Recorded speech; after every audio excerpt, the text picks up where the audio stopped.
Olá pessoas, tudo bem? Aqui é Gilson Lorenti, fotógrafo, falando diretamente das terras quentes de Presidente Prudente, interior de São Paulo. Esse é mais um vídeo aqui pro canal Fotografia e Música. E hoje eu vou falar de 5 discos conceituais de Power Metal que eu tenho aqui na minha coleção e que eu gosto muito e eu quero mostrar para vocês. A gente volta daqui a pouco depois da vinheta.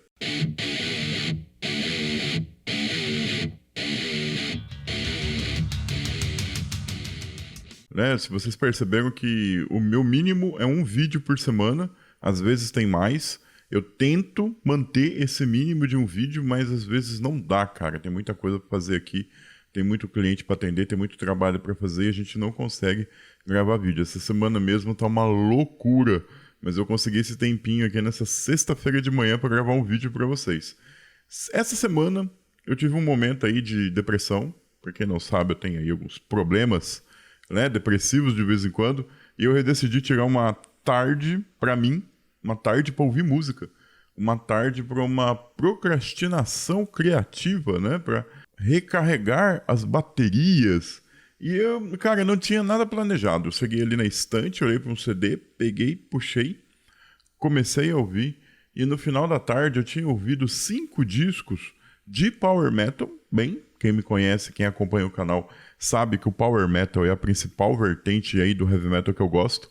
Porém, eu tinha ouvido 5 discos conceituais. E não foi planejado. Eu só fui puxando, acabou um, fala, putz, agora eu podia ouvir tal. Pô, acabou esse, agora eu vou ouvir aquele. E no final, eu olhei para os 5 CDs ali que estavam em cima da estante, eu achei muito bacana.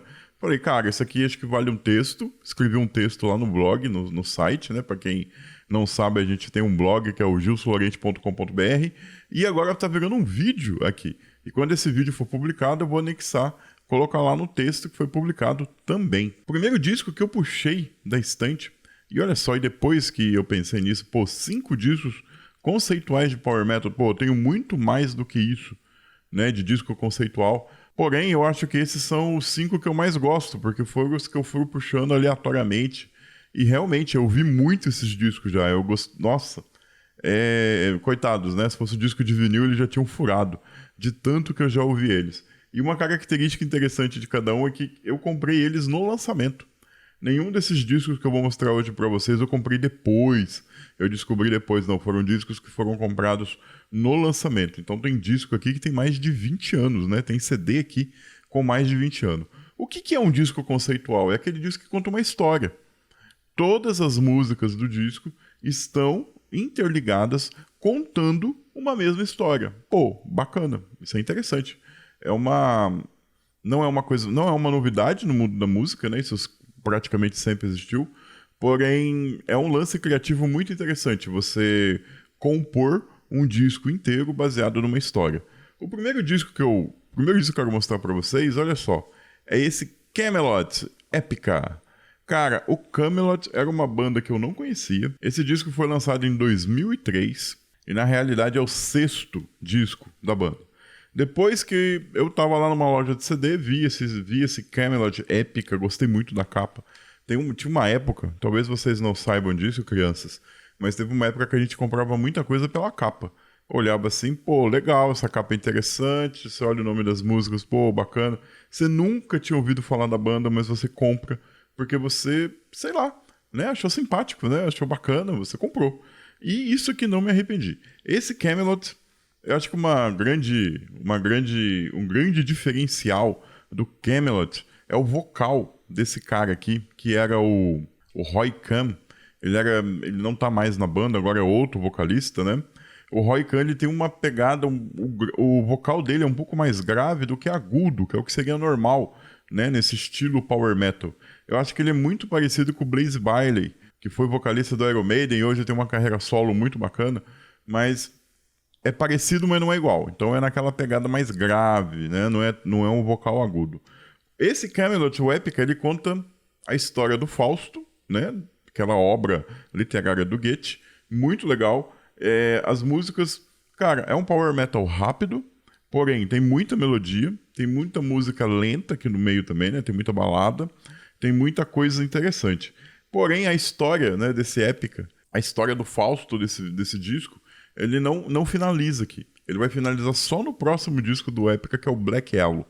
Então é um disco conceitual em 2 partes.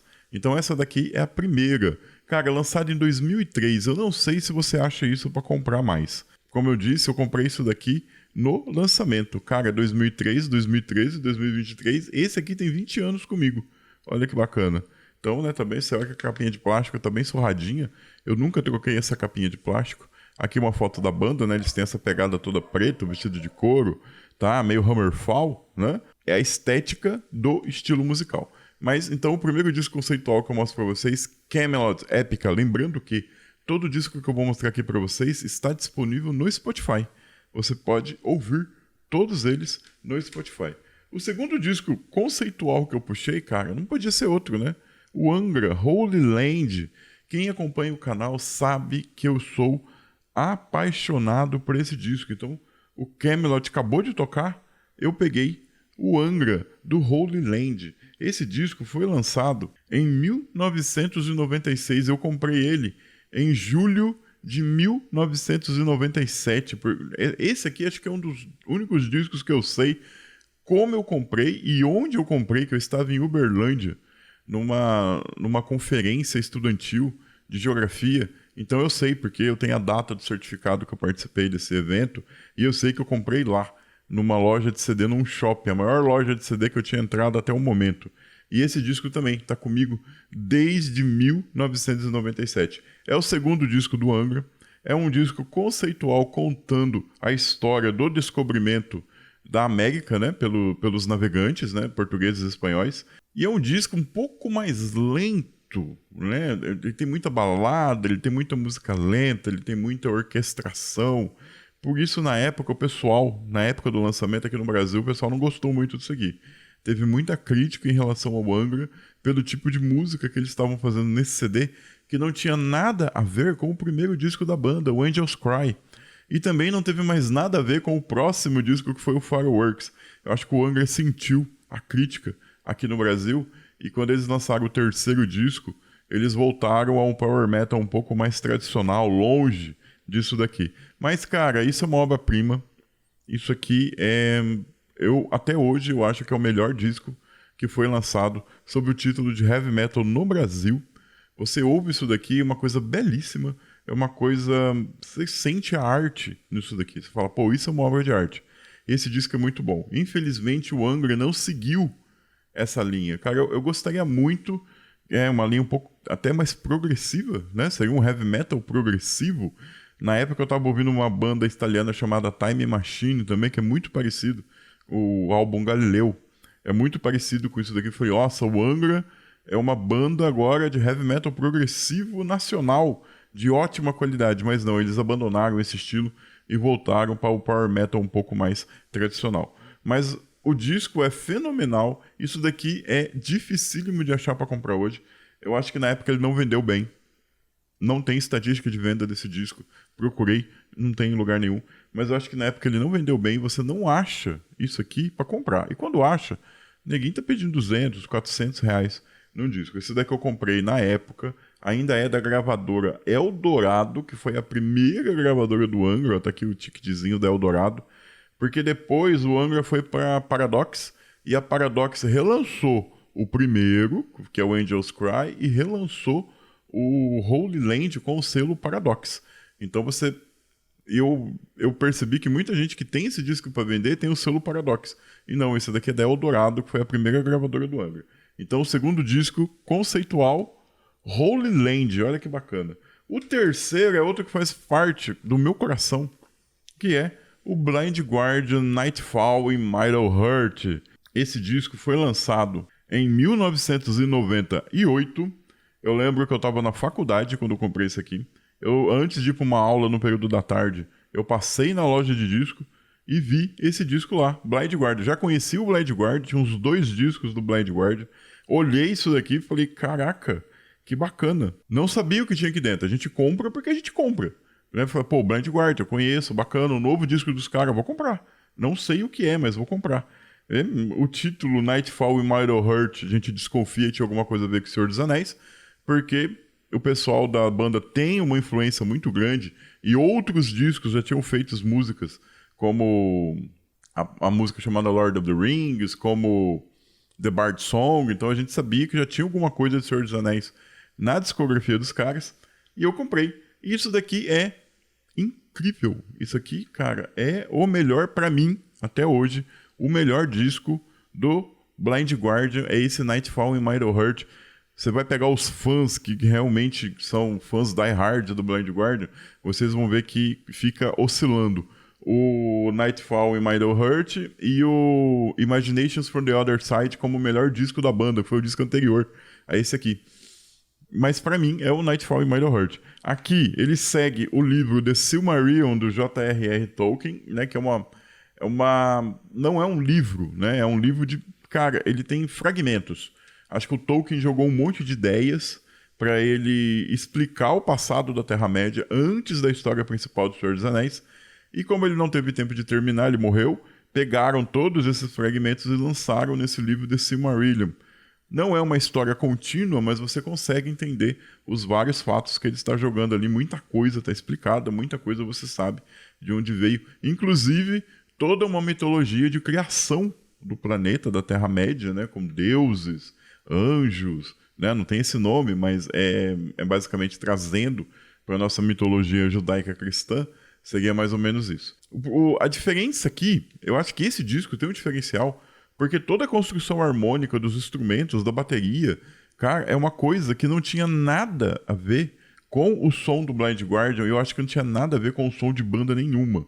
Então é uma coisa extremamente única, extremamente criativa. São 22 faixas, mas não são 22 músicas, tem muita vinheta, tem muita faixa pequenininha, somente com narração, para ir ligando a história, para ir ligando uma música na outra. Esse disco aqui eu também comprei no lançamento, tá comigo desde 1998. Esse aqui eu acho que é o único disco que eu tenho na coleção, que eu tenho várias versões. Então essa daqui é a segunda prensagem que foi lançada no Brasil.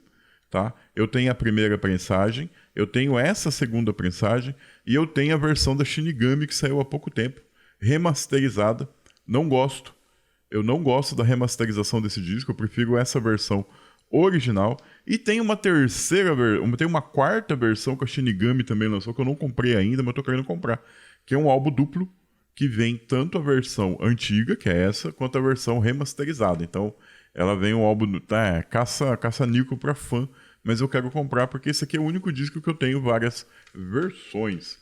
O quarto disco que eu ouvi nesse dia de procrastinação criativa foi a Fantasia, The Metal Opera, o primeiro disco do projeto A Fantasia, que foi lançado em 2001. Mesma coisa. Tava numa loja de disco, tava lá procurando, quando eu passo por esse aqui. Falo, pô, a Fantasia, o que é isso? Né? Ninguém sabia o que era.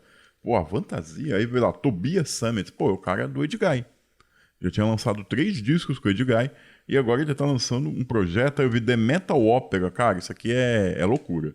Olhei atrás, então eu tô vendo aqui que tinham vários vocalistas convidados, né? O Tobias Sammet, o Kay Hansen, o David DeFace, o André Matos, o Oliver Hartman, Sharon Den Edel. Adoro essa mulher, adoro a voz dessa mulher.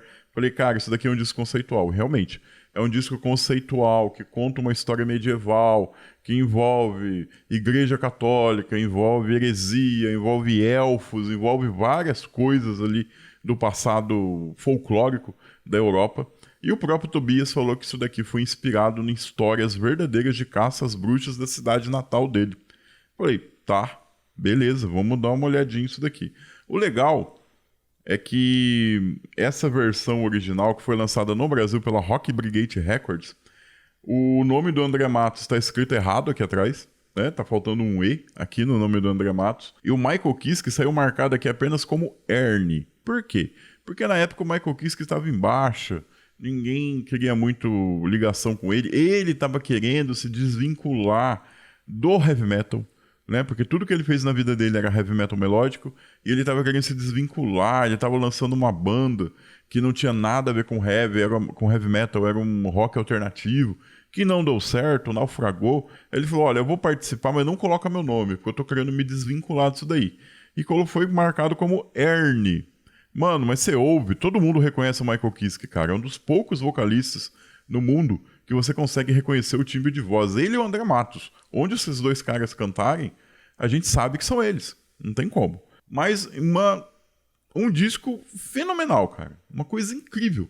Eu cheguei a ouvir um dos grandes álbuns do heavy metal mundial. E o Tobias Summit meio que deu certo com isso daqui. E ele dá mais atenção pro Avantasia do que pro Edguy, que era a banda principal dele. Inclusive, ele colocou... Ele fez uma declaração numa entrevista dizendo que esse disco do Avantasia foi a primeira vez que ele ganhou dinheiro com música.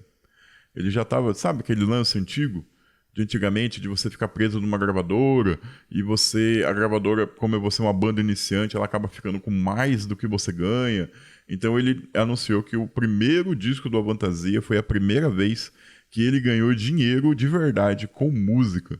E, bem, tá aí o Avantasia, vários discos depois, mas esse aqui de 2001 também comprei no lançamento, tá comigo desde que foi lançado. E finalizando esse vídeo, eu tenho um disco que ele é mais recente. É o mais recente aqui desse grupo, que é o Iron, The Source. Olha, eu já tinha ouvido alguma coisa, foi lançado em 2017. O Iron, para quem não sabe, é um projeto musical, ele não é uma banda, né? Ele é um projeto musical do multi-instrumentista Arjen Anthony Lucassen. Então ele compõe as músicas, ele cria o instrumental, convida pessoas para participar. Normalmente é como o Avantasia, né? Cada vocalista ele tem um papel ali na história, né? Ele representa um personagem na história. E esse daqui é basicamente uma história de ficção científica. Uma história muito bacana de um planeta que não é a Terra, não é um planeta longínquo, onde os seres humanos que viviam naquele planeta dependiam das máquinas e de uma inteligência artificial central para gerenciar o planeta, para manter todo mundo vivo. E o planeta tinha vários problemas ambientais. E o líder dessa sociedade chega para a inteligência artificial que comanda tudo e pede para ela resolver os problemas ambientais do planeta.